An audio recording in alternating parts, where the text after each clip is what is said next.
સાળંગપુર ધામમાં કેસુડાનું કામણ અને દાદાનો દિવ્ય શણગાર. કેસુડાના રંગે રંગાયા કષ્ટભંજન દેવ. સાળંગપુર ધામમાં વસંતોત્સવનો અદ્ભુત નજારો જોવા મળ્યો. બોટાદના વિશ્વ પ્રસિદ્ધ યાત્રાધામ સાળંગપુર ખાતે આજે શનિવારના પવિત્ર દિવસે શ્રી કષ્ટભંજન દેવ હનુમાનજી દાદાને એક અનોખો અને ભવ્ય શણગાર કરવામાં આવ્યો હતો.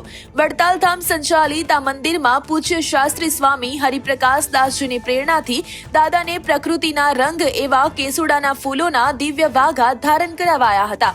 માત્ર શણગાર જ નહીં, પરંતુ આગામી હોળી ધૂળેટીના પર્વ પૂર્વે દાદાને ધાણી, ખજૂર, દાળિયા, તલ, મમરાના લાડુ અને સિંગ પાકનો ભવ્ય અન્નકૂટ ધરાવવામાં આવ્યો હતો.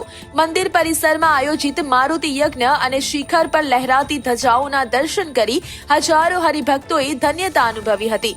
સાળંગપુર ધામનો ખૂણે ખૂણો આજે કેસુડાની મહેક અને ભક્તોના નાદથી ગુંજી ઉઠ્યો હતો.